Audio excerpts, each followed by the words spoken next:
Gilliard. I got so much motherfucking design on right now. Hai, Assalamualaikum warahmatullahi wabarakatuh. Perkenalkan, saya Indriani, siswi dari SMK Negeri Sulbar, jurusan pengolahan hasil pertanian. Nah, di video kali ini saya akan menjelaskan HACCP atau Hazard Analysis Critical Control Point pada pengolahan sari kacang hijau. Nah, sebelumnya saya akan menjelaskan tentang profil sekolah SMK Negeri Sulbar. Nah, seperti apakah SMK Negeri Sulbar itu? Yuk simak video berikut. Hey Gilliard. I got so much motherfucking design on right now. SMK Negeri Sulbar merupakan sekolah menengah kejuruan yang fokus di bidang pertanian. Sekolah ini beralamat di Jalan Pahlawan Tasiu, Kecamatan Kalukko, Kabupaten Mamuju, Sulawesi Barat. Sekolah ini memiliki luas wilayah kurang lebih 7 hektar dan memiliki 25 bangunan. Sekolah ini juga berdiri pada tanggal 30 Maret tahun 2015 dan memiliki 2 program studi, yaitu ATP Agribisnis Tanaman Perkebunan dan APHP yaitu Agribisnis Pengolahan Hasil Pertanian.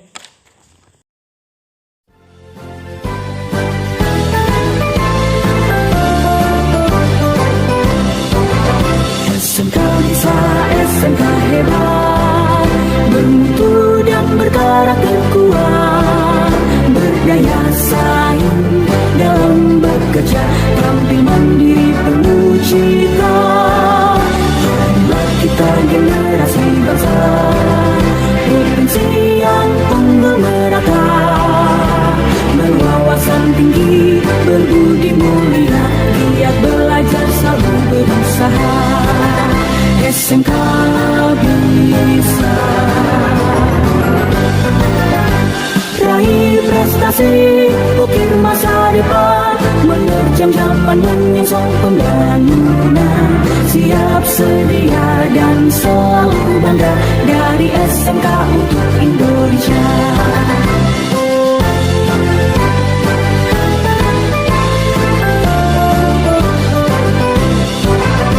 SMK bisa, SMK hebat, bermutu dan berkarakter kuat, berdaya saing dalam bekerja, tampil mandiri penuh cita.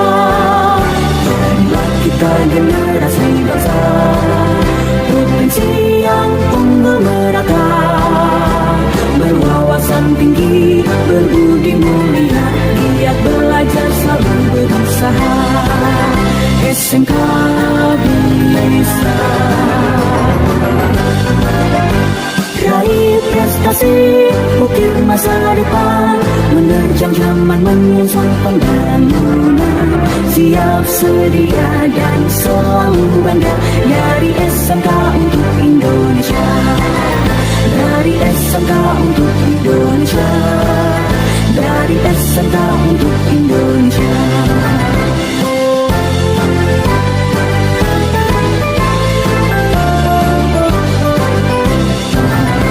SMK bisa, SMK hebat, bermutu dan berkarakter kuat, berdaya saing dalam bekerja, tampil mandiri penuh cita. Jadilah kita generasi bangsa, provinsi yang unggul merata, berwawasan tinggi, berbudi mulia, giat belajar selalu berusaha. SMK bisa raih prestasi, ukir masa depan, menerjang zaman menyongsong pembangunan, siap sedia dan selalu bangga dari SMK untuk Indonesia, dari SMK untuk Indonesia. Nah, di sini saya akan melakukan HACCP, pengawasan atau pengendalian bahaya mulai dari bahan baku, proses produksi atau pengolahan, dan distribusi pada pengolahan sari kacang hijau.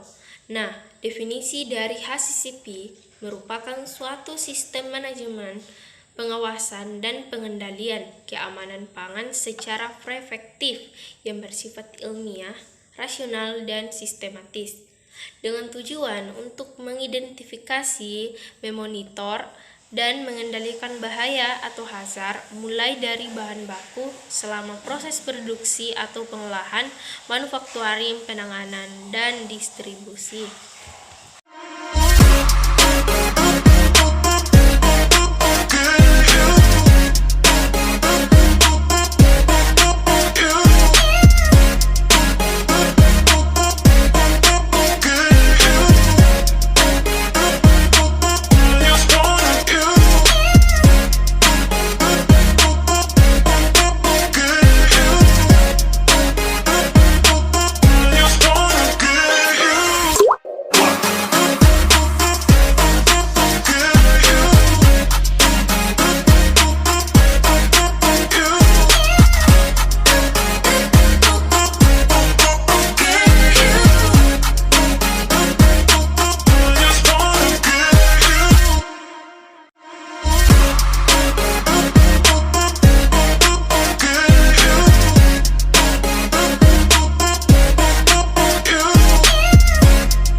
Setelah saya melakukan pengawasan pada pengolahan sari kacang hijau, ada beberapa yang termasuk ke dalam analisis bahaya pada pengolahan tersebut. Yang pertama tidak menggunakan lengkap APD, yaitu alat pelindung diri. Kedua, pengecekan alat terlebih dahulu, tidak melakukan pengecekan alat terlebih dahulu. Ketiga, penilaian bahan baku. Keempat, pengecekan aliran listrik dengan api. Dan yang kelima, pemanasan suhu yang tinggi. 6. Proses sterilisasi kemasan.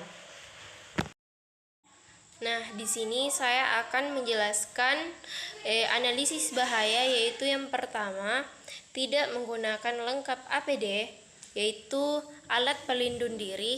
Alat pelindung diri disingkat dengan APD adalah suatu alat yang mempunyai kemampuan untuk melindungi seorang yang berfungsi mengisolasi sebagian atau seluruh tubuh dari potensi bahaya di tempat kerja pada saat pengolahan. Syarat APD. Yang pertama, alat pelindung diri harus mampu memberikan perlindungan efektif kepada pekerja atas potensi bahaya yang dihadapi di tempat kerja. Yang kedua, alat pelindung diri mempunyai berat yang seringan mungkin, nyaman dipakai, dan tidak menjadi beban tambahan bagi pemakainya. Dan yang ketiga, bentuknya cukup menarik sehingga tenaga kerja tidak malu memakainya. Dan keempat, tidak menimbulkan gangguan kepada pemakainya, baik karena jenis bahayanya maupun kenyamanan dan pemakaiannya. Kelima, mudah untuk dipakai dan dilepaskan kembali.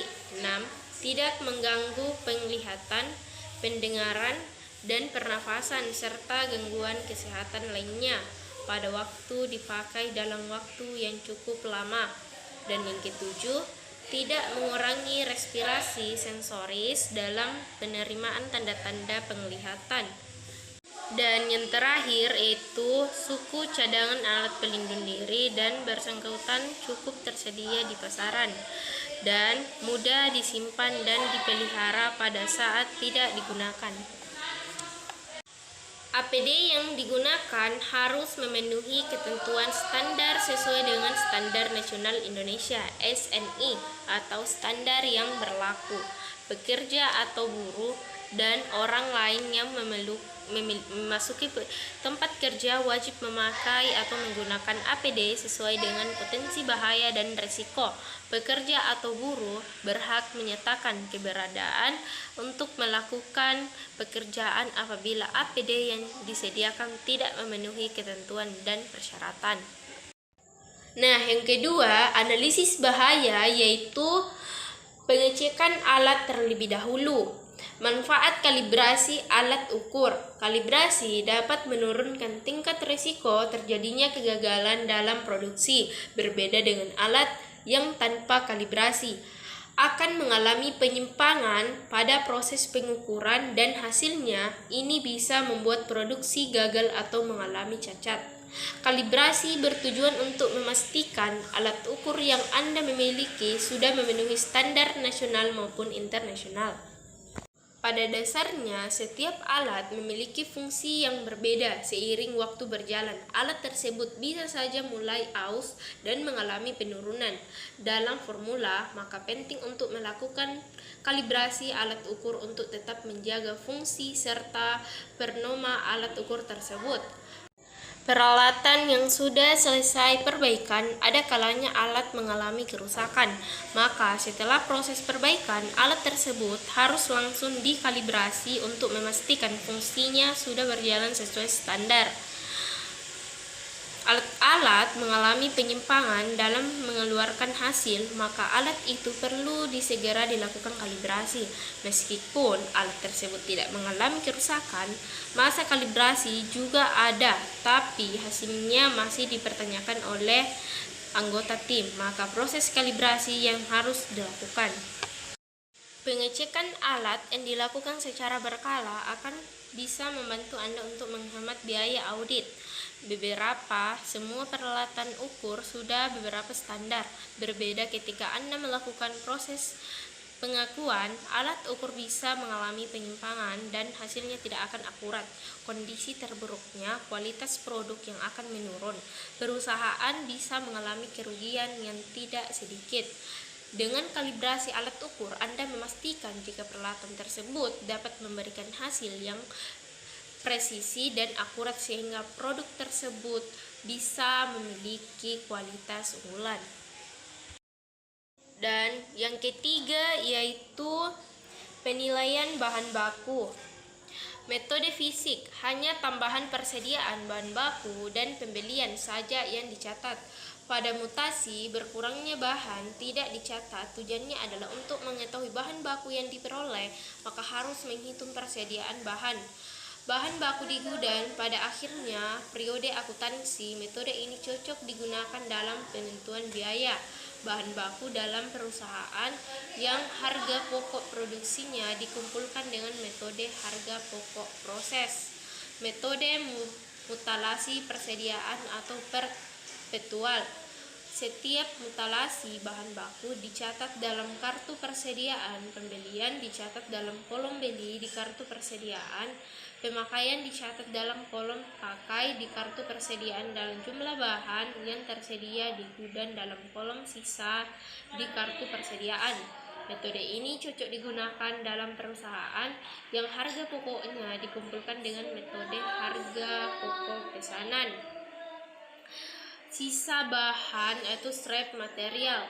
sisa bahan baku yang mengalami kerusakan dalam proses pengerjaannya. Jika dalam proses produksi terdapat sisa bahan, maka hasil penjualan sisa bahan tersebut dapat diperlukan sebagai pengurangi biaya bahan baku yang dipakai dalam pesanan yang menghasilkan sisa bahan tersebut.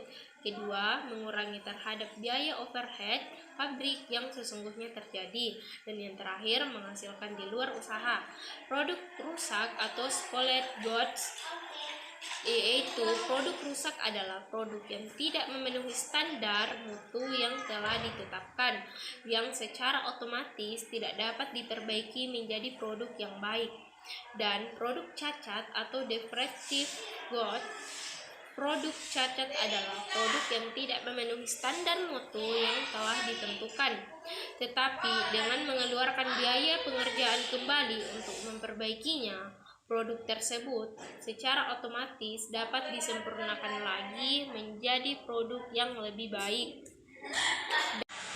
Dan yang keempat yaitu pendekatan aliran listrik dengan api. Musibah kebakaran memberikan efek yang tidak main-main, bukan hanya kerugian materi, bahkan korban jiwa pun bisa terjadi karena musibah ini. Menurut data dilansir Badan Nasional Penanggulangan Bencana BPPB, hingga Desember lalu, tepatnya Minggu, tercatat 16 kasus terbakaran di KDI Jakarta yang menyebabkan, yaitu dengan peristiwa kebakaran kawasan permukiman dan 100% akibat korsleting listrik. Setidaknya lanjut penyebab munculnya percikan api berhubungan dengan instalasi listrik. Pertama, beban terlebih atau overload. Kedua, hubungan singkat arus listrik atau short circuit. Yang ketiga, alur bocor pada bangunan atau peralatan. Jika api tersambar dengan bahan-bahan yang mudah terbakar, percikan tersebut mampu menghaluskan seluruh rumah. Ada langkah-langkah yang bisa dilakukan oleh penghuni rumah untuk mencegah terjadinya pada penghuni pabrik untuk mencegah terjadinya hal itu. Pertama-tama, ketika pembangunan atau perenovasian pembangunan, ada baiknya memilih pengecek langsung instalasi listrik. Pada dasarnya, listrik harus berada dalam satu jaringan. Listrik bisa bocor ketika ada yang menghantarkan keluar dari jaringan itu. Tubuh manusia misalnya dalam keadaan basah. Tubuh manusia dapat menjadi penghangat listrik yang baik, maka jika melakukan kontak dengan stop, kontak manusia bisa tewas. Jadi untuk mengatasinya, apabila ada kebakaran di pabrik itu mengambil lap basah dan langsung menyalurkan kepada yang tempat api tersebut munculnya. Jadi untuk mencegahnya, yaitu jangan dilarang aliran listrik berdekatan dengan api karena bisa mengakibatkan kebakaran. Dan analisis yang kelima yaitu pemanasan dengan suhu yang terlalu tinggi. Pemanasan pada suhu lebih tinggi lebih efektif untuk membunuh mikroba tetapi merusak mutu dan gizi. Sebaiknya pemanasan pada suhu lebih rendah tidak merusak mutu dan gizi tetapi kurang efektif untuk membunuh mikroba.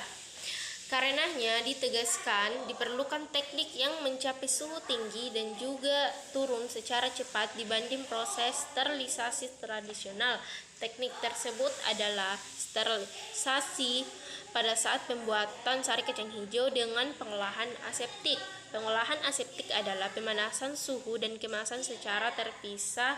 Setelah itu sari kacang hijau diisi ke dalam kemasan. Pengisian produk steril ke dalam kemasan steril dilakukan pada kondisi lingkungan steril, maka hasilnya produk steril dalam kemasan. Dan yang terakhir yaitu analisis bahaya pada proses sterilisasi kemasan. Tujuan kegiatan ini adalah melakukan instruksi teknologi alat sterilisasi kemasan yang didapatkan untuk mensterilkan produk dan kemasan. Metode yang digunakan untuk mencapai tujuan tersebut adalah melakukan instruksi alat sterilisasi kemasan Nah, cara mensterilkan kemasan tersebut yaitu panaskan air hingga mendidih, kemudian air tersebut dituangkan ke dalam wadah dan tambahkan air hingga hangat, kemudian ambil kemasan, kemudian cuci menggunakan air tersebut, kemudian tiriskan. Nah, itulah pengawasan yang saya lakukan, yaitu pengawasan HACCP atau pengendalian. Wabillahi taufiq wal hidayah. Wassalamualaikum warahmatullahi wabarakatuh. Jangan lupa nonton cuplikan videonya, teman-teman.